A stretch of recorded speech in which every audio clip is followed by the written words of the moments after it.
राशि में सूर्य प्रवेश करता है तो उसे मकर संक्रांति कहते हैं। हमारा ध्यान दीजिएगा, पूरे वर्ष में एक दिन मकर संक्रांति।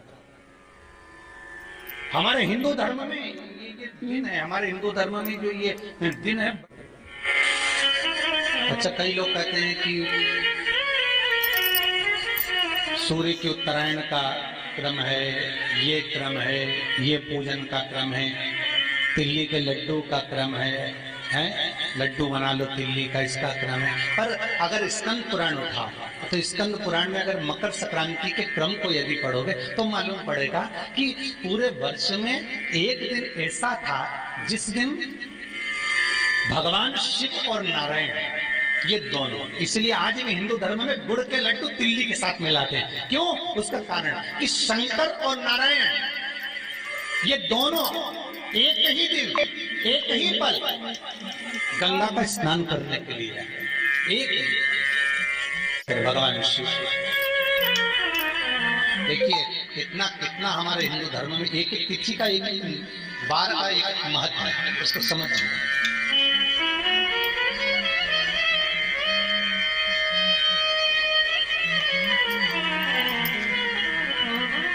माता लक्ष्मी, भगवान नारायण और भगवान शिव को स्नान के लिए गुप्त रूप से झांकती है।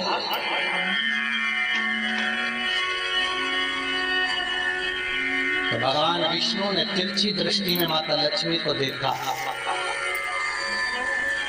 तिरछी दृष्टि। तो माता लक्ष्मी को देखकर भगवान विष्णु शिव जी को देखे तो शंकर भगवान ने कहा, नारायण हमने देख लिया, महारानी लक्ष्मी झांक रही है, हमने वर दे दिया कि लक्ष्मी का एक नाम गुप्त लक्ष्मी रहेगा, ये छुपी रहेगी। और आज मकर संक्रांति के दिन नारायण और शिव का दर्शन इस लक्ष्मी ने करा है।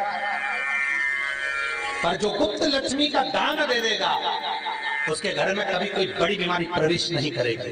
कैंसर जैसा रोग, किडनी और लीवर का रोग नहीं हो सकता। आज भी नियम है कि मकर संक्रांति के दिन एक लड्डू बनाया जाता है गुड़ और तिल्ली का, उसमें 1 का सिक्का, 2 का सिक्का या कोई लक्ष्मी उसमें फंसा दी जाती है और लड्डू को पैक कर कर किसी मंदिर में दान दे दिया जाता है। उसको कहते हैं गुप्त लक्ष्मी, जिससे घर में कोई बड़ी बीमारी प्रवेश नहीं, तो केवल मकर संक्रांति को ही होगा।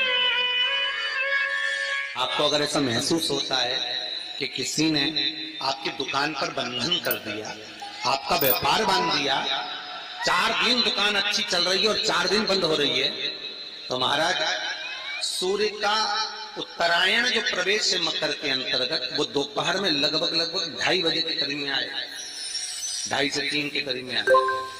तो निवेदन करूंगा मैं आपको ऐसा लगता है कि आपका व्यापार 4 दिन अच्छा चल रहा है, फिर गिर रहा है, फिर चल रहा है, फिर से नीचे आ रहा है, तो जब मकर राशि के भीतर सूर्य प्रवेश करेगा 2:30 के लगभग में आएगा, शायद दोपहर में 2:30-3 बजे के करीब में प्रवेश करेगा, तो आपको ऐसा लगे या किसी की तबियत थोड़े दिन अच्छी हो रही है, फिर गिर रहा है, फिर अच्छी हो रही है, फिर बेकार हो रही है, फिर अच्छी हो रही है, फिर बेकार हो रही, दवाई खा रहे हो नहीं लग रही, तो आप जब मकर राशि में सूर्य प्रवेश करे, कल मकर संक्रांति के दिन उत्तरायण जब सूर्य के भाव प्रवेश करे, महाराज दोपहर में 2:30-3 बजे के करीब में प्रवेश कर जाएगा, इतनी बजे, तो प्रयास करना थोड़ी सी काली तिल्ली लेना महाराज जी, उसमें एक बमूल का कांटा लेना, काली तिल, बमूल का कांटा और किसी भी वृक्ष की 5 पत्तियां लेना महाराज, उसको लेकर अपने दुकान में, व्यापार में, या जिसको औषधि ना लग रही हो, जिसका स्वास्थ्य गड़बड़ हो रहा हमारा, उसका स्पर्श कराकर या 21 बार उस पर से उतार कर,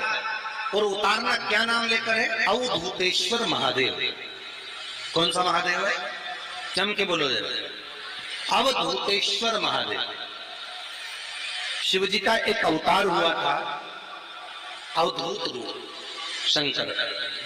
शंकर भगवान के उस क्रोध को, भगवान शिव के उस क्रोध को ब्रह्मा जी ने घोड़े का रूप दे दिया और घोड़े को समुद्र में डाल दिया। उस घोड़े से जलंधर हुआ था, फिर जलंधर का विवाह वृंदा से हुआ था।